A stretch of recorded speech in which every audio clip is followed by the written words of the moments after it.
everyone, my name is Hannah Pany. I am a runner that you might be in run clubs with you, but I also am a fitness trainer at the Armory. It's an awesome space.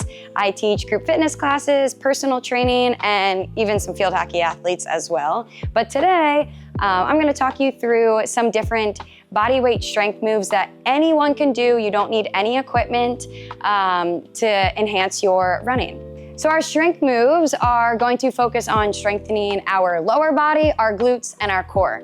As runners, this helps us with injury prevention to get faster. Everyone wants to get a little bit faster. We're just gonna leave it at that. Don't worry. So the first move is our squat.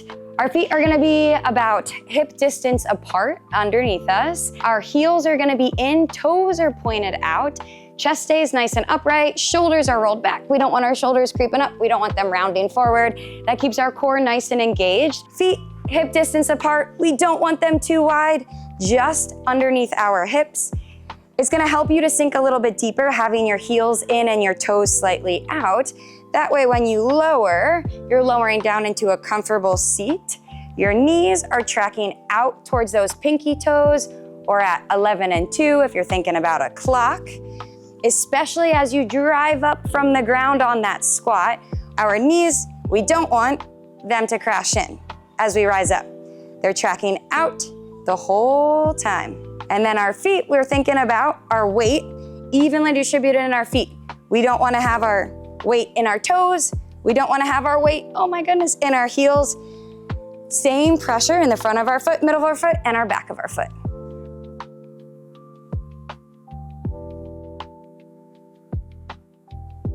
Split squats. I'm sure you have heard many different variations of this. A Bulgarian is one of those, but we have no equipment around us, so we're gonna stick with a split squat. It is an awesome, awesome, awesome move to isolate each leg. We're gonna have 1 foot forward and 1 foot back. The foot that is back, we wanna think about our feet being on railroad tracks rather than a tightrope. So with that, that means our feet are underneath our hips. Railroad tracks, not tightrope on top of each other. The leg that's in front is our leg that we're gonna be driving through, powering through. This is the leg that we're focusing on. As we lower down, some things we're thinking about is keeping a 90-degree bend in both of our legs. We lift and we lower, driving through that front leg. You will feel this in your glutes and in your quads. Your back knee is tracking back a little bit at an angle, and a slight hinge forward. If we're totally upright, so we don't want, if we're totally upright, it's gonna put a ton of pressure on our hip flexor. Slight hinge forward, getting the most out of driving through that front leg. Inhaling as we lower, exhaling as we drive up. We can do our walking lunge. Yeah, these suck. Next, we have our walking lunge. Similar to our split squat, we want to think about our legs being at 90 degrees. For our walking lunge, we're stepping that foot in front of us as we lower down to 90-degree angles underneath our legs. The leg that's in front is the leg we're driving with. For our walking lunge, I always like to set and restart in the middle of each lunge. Slight hinge forward. Again, driving through that leg, feeling that glute fire up, and you get to put your arms like you're running, right? Walking lunges aren't that bad. Inhaling as we lower, exhaling as we rise up.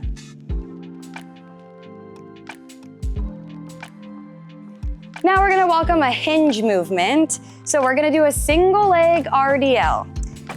Some balance on our legs. Isolating each leg is gonna help us when we're running, whether you are a road runner or trail runner, right? One foot's gonna be on the ground. We gotta focus on that balance, focus on that single leg strength.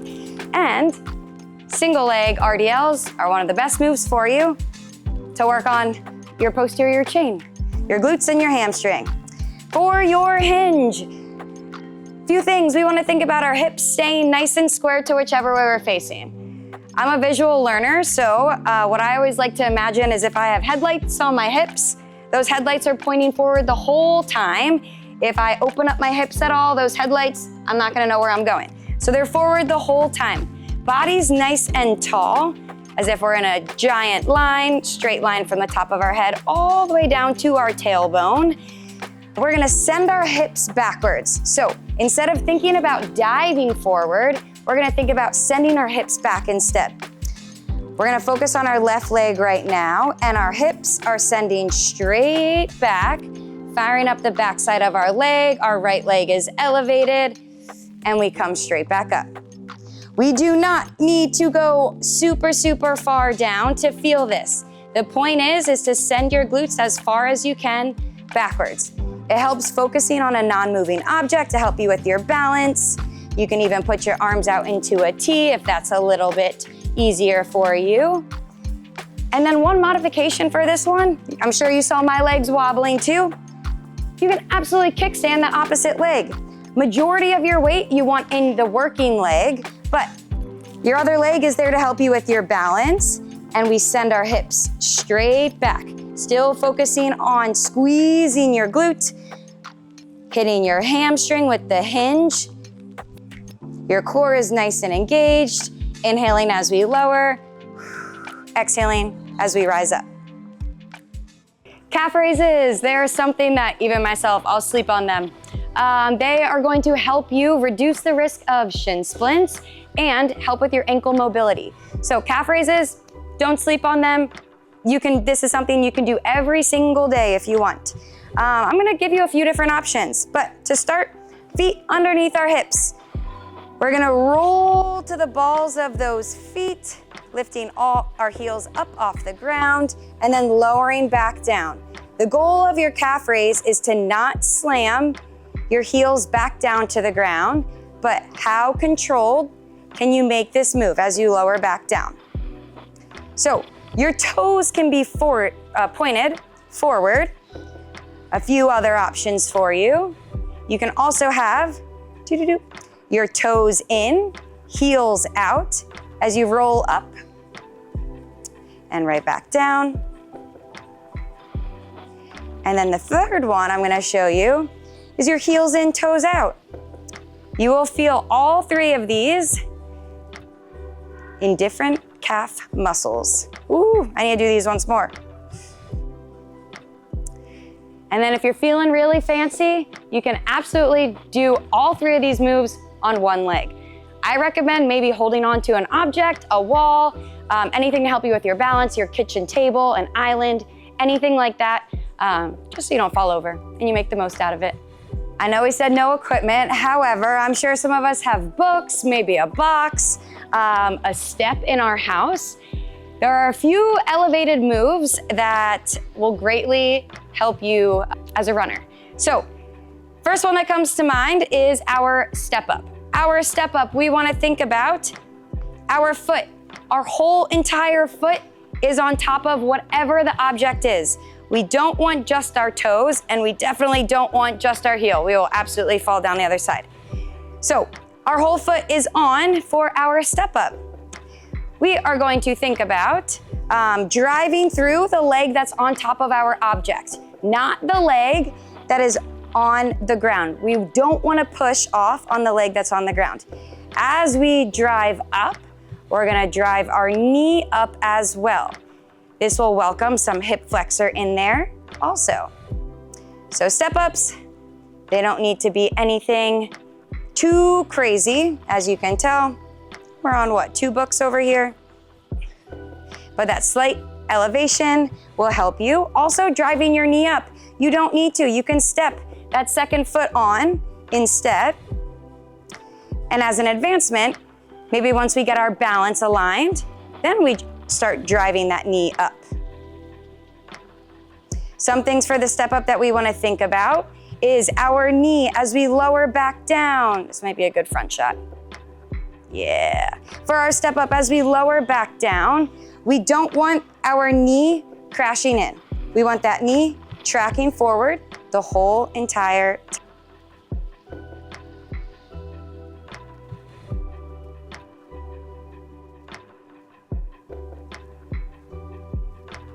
Using our box or our elevated surface, 2 other moves that are really, really great for you. Strengthen those knees, also our stability. Forward heel taps. So thinking about flexing your toe towards your shin, we are balancing on one leg and we are going to lower down to tap our heel down to the ground. Our knee that is bending slightly, again, healthy knees, it's tracking forward or slightly out to your pinky toe, not towards your other leg. So that is your main goal on this one. And this will strengthen the front of your knee. It will enhance your ankle mobility. But we simply lift and lower. The last one, again, elevated surface we're gonna use. We have our lateral tap down. So one foot entirely on your elevated surface, not just your toes, not just your heel, that whole foot on your surface. We are going to bend our knee and tap down laterally. Tapping that heel straight down and lifting straight back up. Ways to make this more challenging would be increasing the height of whatever object you're standing on. Our glute bridges, we're gonna advance them slightly and we're gonna focus on a single leg glute bridge. So for our glute bridge, we're laying flat on the ground. We're thinking about how can we connect our back to the ground. Our core wraps all the way around us and we don't wanna be able to stick a piece of paper or our hands underneath our spine. That's gonna engage our core. Next, I always like to cue this as peeling your head, neck, and shoulders slightly off the ground to see if you can feel the back of your feet. If you cannot feel the back of your feet, I can tell you right now that when you pike up into a glute bridge, you're gonna be driving through your hamstrings rather than your glutes. So what I always like to do is scoot my feet a little bit closer. That way, now I could feel the back of my heels. I know that I'm gonna be isolating just my glute. For your single leg glute bridge, this is a very challenging move. Your arms are there to help you. You can have them down by your side, underneath your glutes if you would like, out into a T, across your chest, wherever is comfortable for you. We're gonna drive through one leg. Our other leg, we're gonna see if we can keep it straight up. As we drive up in our glute bridge, we are squeezing our glute. Again, if our foot is too far away from us, we are going to hit way more hamstring when we just simply want to be hitting our glute. Squeezing that glute the whole time as we lift and lower. And to modify this move, because I can tell you right now, I'm shaking already. To modify this move, we can tap our toes down on our other leg. Majority of our leg or weight will be driving through the leg that's grounded, but the other leg, maybe just our toes are on the ground and maybe only 10% of our weight is in that right leg, but that helps us lift and lower. Our core is staying nice and engaged. We check in on our back, making sure that back is making contact with the ground.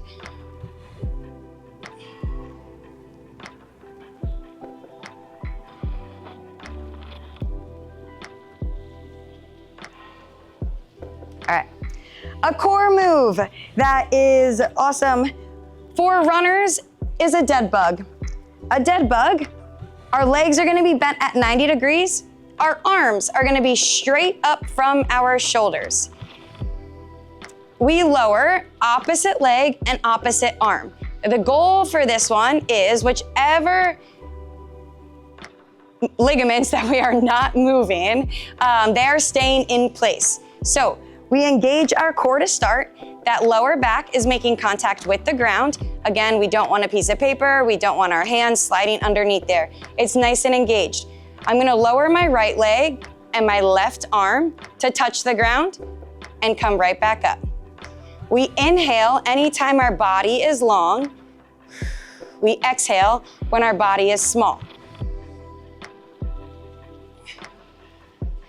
If having our legs bent at 90 degrees becomes too easy for us one day, We could advance this move by extending that leg all the way out.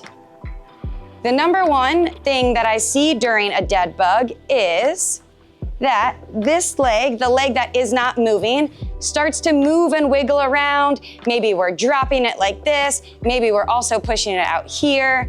But we wanna make sure this leg, this knee is straight up 90 degrees from our hip bone.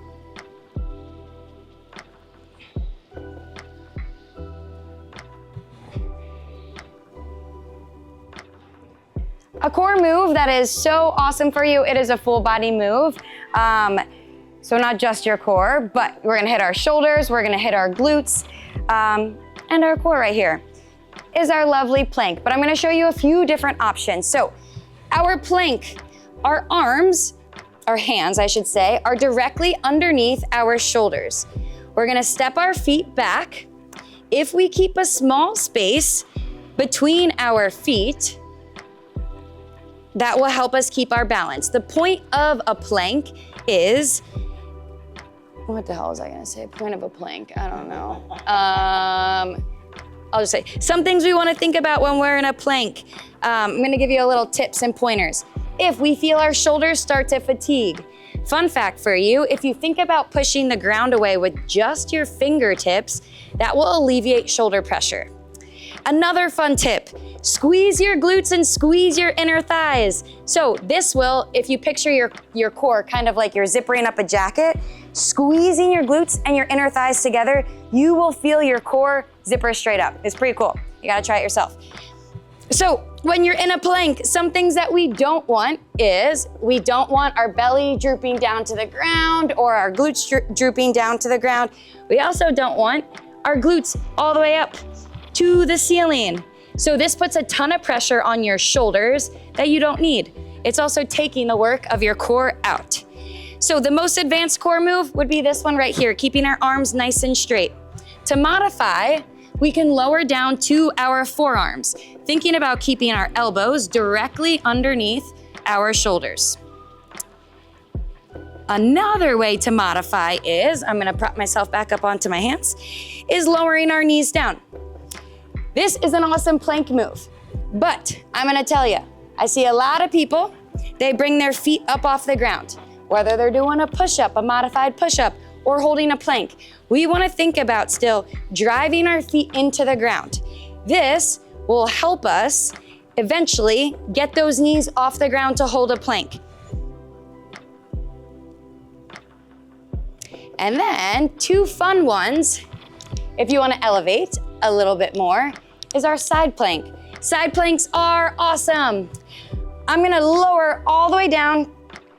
My whole body is straight as if I'm a pencil. My right forearm is down on the ground. When I prop up, my forearm is gonna be underneath my shoulder. You might have to wiggle your feet around a little bit. Some key points in our side plank, we wanna think about how far away from the ground can I keep the hip that's closest to the ground. So we don't want our hips drooping down to the ground. We wanna push this hip as far as we can away from the ground. If this move is very challenging for you, some options to modify, we can split our feet. 1 foot forward, 1 foot behind. We can also lower our bottom knee closest to the ground down. And if we want to advance the side plank, because I know some of you like to advance your moves, we can lift and lower this top leg.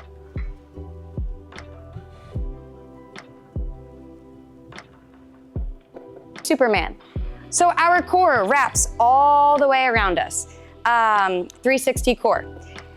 The Superman's is going to help us with that core that's on our back, our lumbar spine, as well as our glutes are gonna get some love from this, our upper body. This is an awesome move.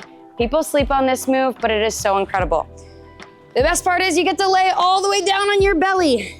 So your eyes, you're gonna look straight down at the ground, Everything is nice and relaxed. We're gonna lift our upper body and lower body off the ground as far as we can go. So the goal is to get your whole quad off the ground as well as your upper body. You're trying to get your chest off the ground just as much as those quads.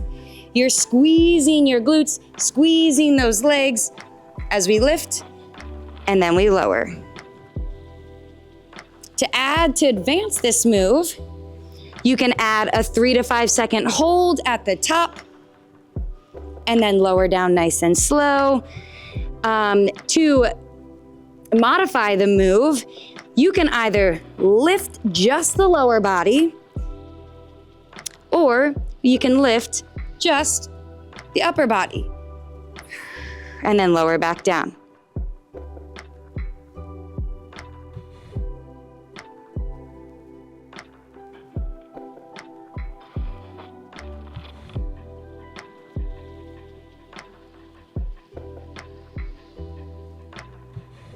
So some moves to get your heart rate up a little bit.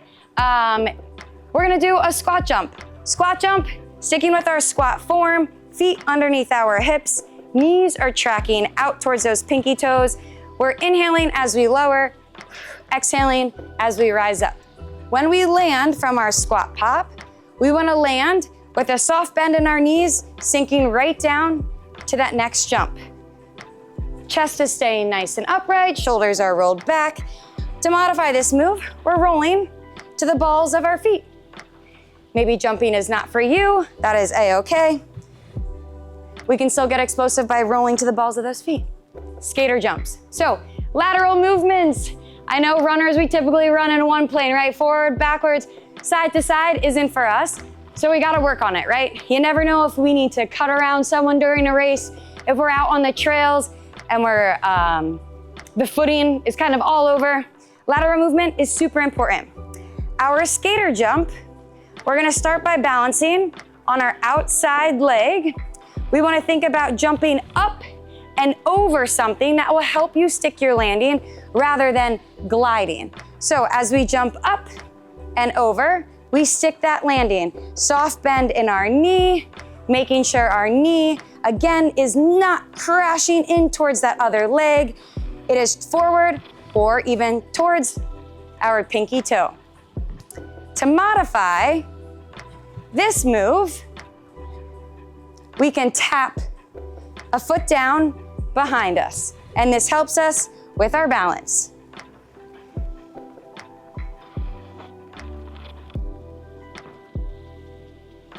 Single leg hops. Single leg strength and balance are awesome to isolate each leg, right? So single leg hops are something that you can do for your lifts, also before your runs. We're gonna balance on one foot and we're simply gonna hop. Nothing super special about this one, but we're gonna hop. We can hop side to side if we wanna advance it and get a little bit fancy. We can hop forward and backwards. Another really great thing to do before every run, I'm sure some of us have seen how important plyometrics are for us. Before every run, one move that I love is I will find a curb, or I'll just do it in the air, but I'm gonna picture this as a curb, and we are tapping, kind of like we're dancing a little bit, and I'll do this for 20 reps before I start every single run. Be on the lookout for a proper warm-up and cool-down exercises coming up next. Hell yeah. What the f***? I should have started my watch, damn it.